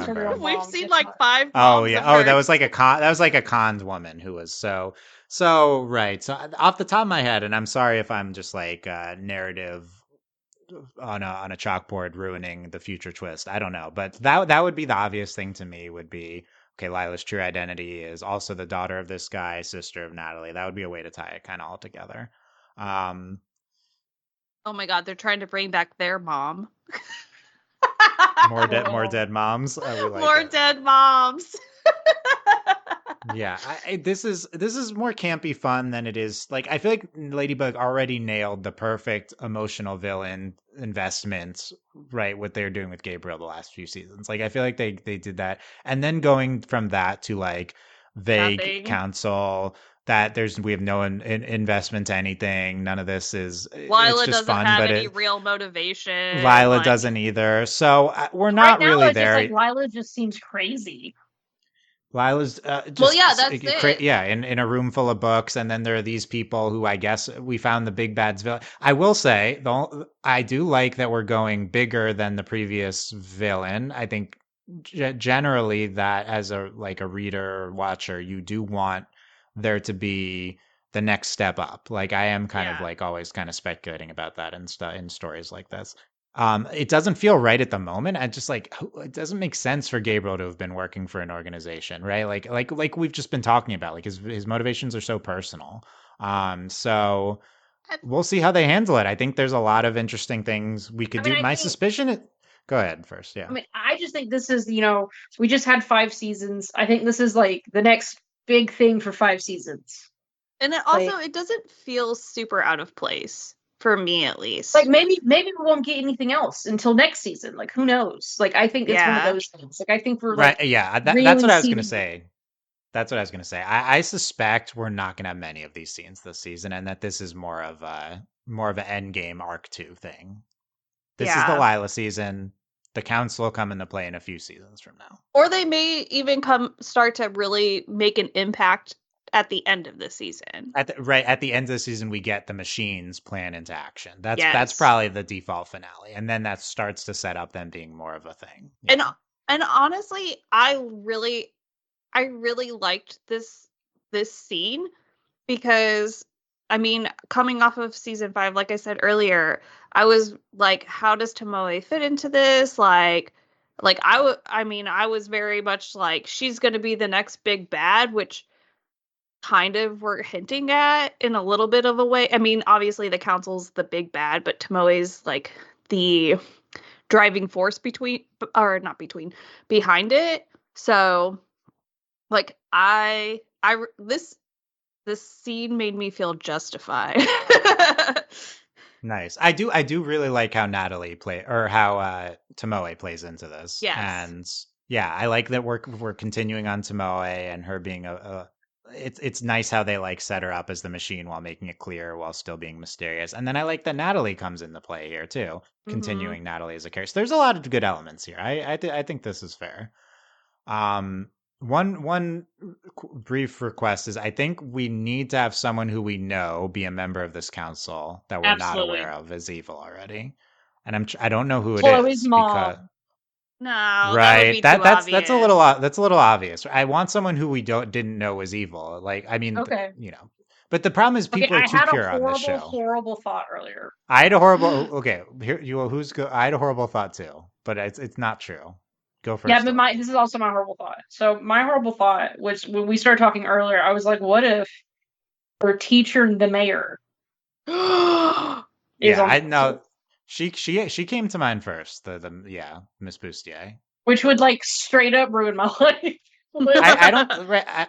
You all know my next suspect, and again, this is like in narrative instincts. It's not the real characters, but Marinette's dad would have like. Well, what do you think? Right, like it would have a big impact, right?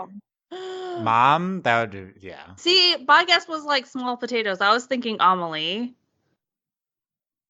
Okay. Oh, yeah, that's a little. I mean, she was involved with the yeah, that would be good too. She was because one, she was involved with the Agrest situation, and two, like she seems so far removed that she might not be. Yeah, that's a good realistic. I think you have the best realistic guess so far. Stop. I think that's fair. Miss Bustier. I mean, like narratively, Miss Bustier makes sense. It's just there's no way she's too pure. Like they wouldn't do that. They couldn't. Same thing with Marinette's parents. Like they wouldn't go there. I don't know who else. Sense. I don't know who else it could potentially be. You know, like who would fit into it. Like Max's mom, the astronaut, right? Like, yes, such small potatoes. It's actually Chloe. This is how we bring her back. Oh, if Chloe, what if Chloe's Natalie's mom? It all makes sense now. Obvious. It all. Chloe's Natalie's dad. Yeah. Love it. Okay, we're gonna keep thinking on this. Who are the secret members of the council? It'll be revealed to us in 4 years. Perfect. April, what haven't we talked about from the episodes that you want to get into? I can't think of anything. I feel like we've covered all of the main topics that plagued me. Especially the council thing. Like that was kind of like the big thing that, I mean, obviously all of the gay stuff, but that was like the other like big thing. And also me just being mad at Marinette for not giving Adrian the letter. Yes. Yeah. She almost did. Does that count for something? No, because she didn't actually do it. And it still like goes back to like the whole argument. Because she even like says to Natalie, like, are we the ones to decide this? You know what I mean? Yeah, she's right there. She's right. She's really right there. Like, yes, Marinette, you are correct. You're not the ones to decide this. Like, you should just give them the letter. It's like, so bad. I had hope. I was like, she's gonna do it. She's gonna give them the letter, and it's gonna be great. And then she didn't, and I was like, well, that's it. That's it. Speaking of that plot line's probably the thing we didn't talk enough about. We talked about the froggy Papacorn with his voice, and then he reads, and then we hear Gabriel reading the letter. It's all great. By the way, we see boxes for each age of Adrian, and we see Adrian's little baby outfit that's just a onesie of his current outfit. Yep. So funny. It was great. We thought April mentioned Papacorn or Papa Moth. So all that was great. Yeah. Good moments.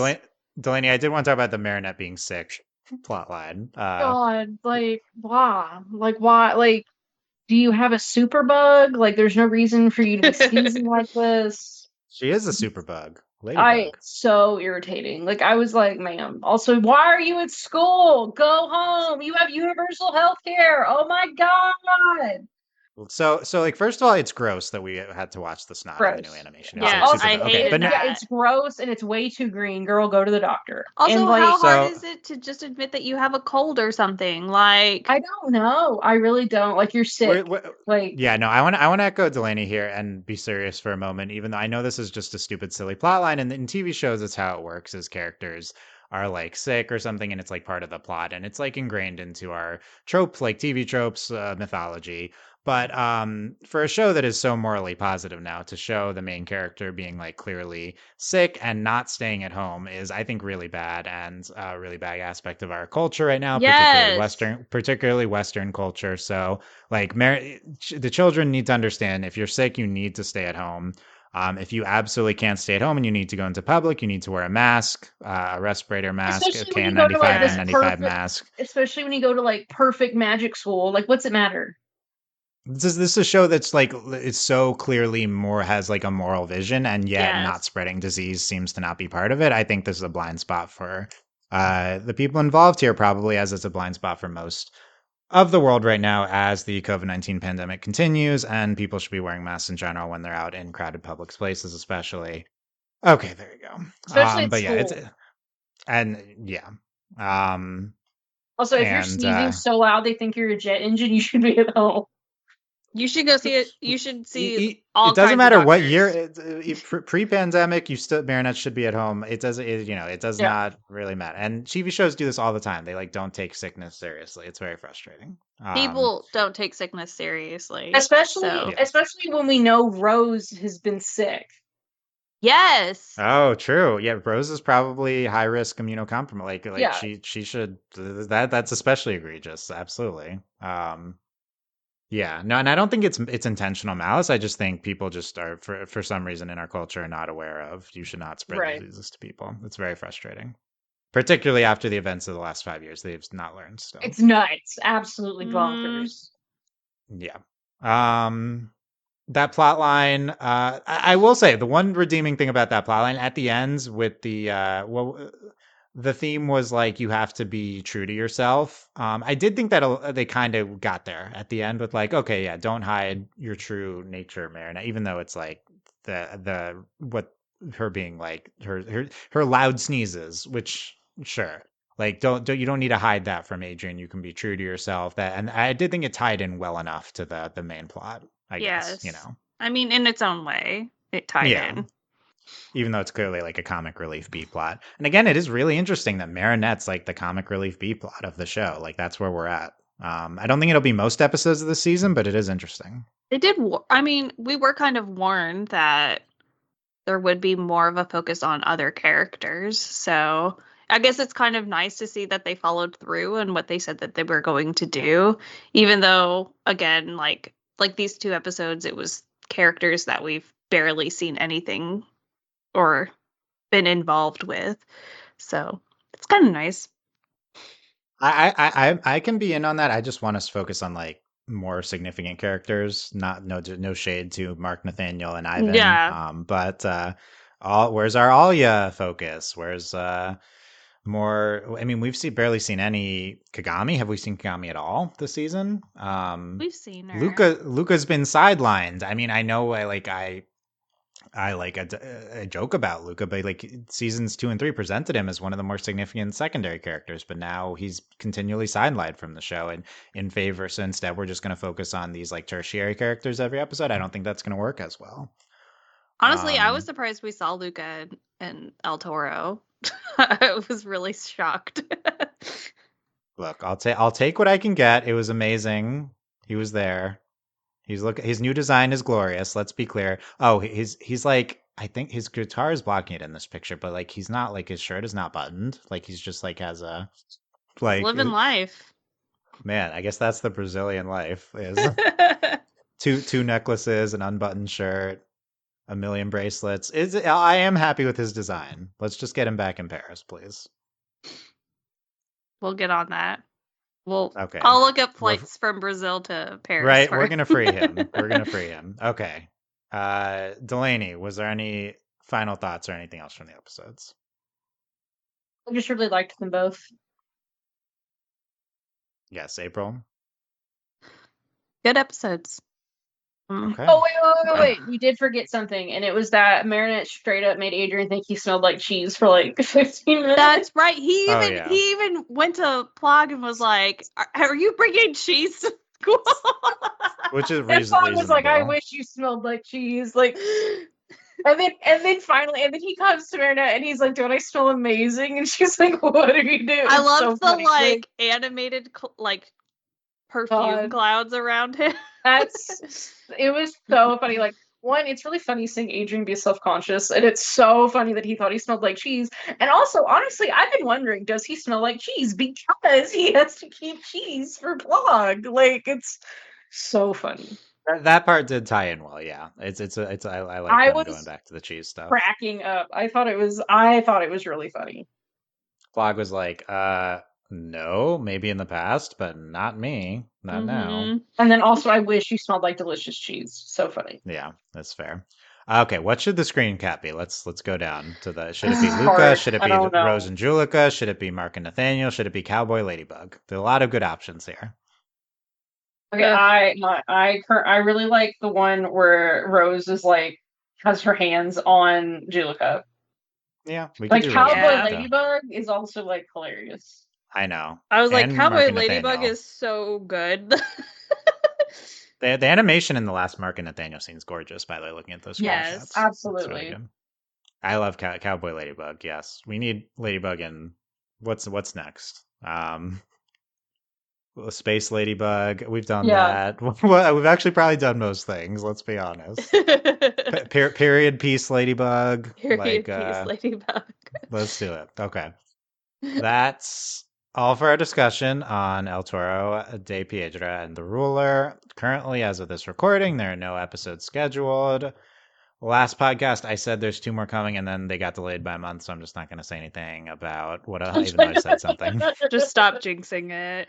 Who knows? But let us know what you thought. Please get in touch. Podcast@overlyanimated.com. Leave a comment. Leave an Apple Podcast review, or you can consider becoming a patron to support us at patreon.com/overlyanimated.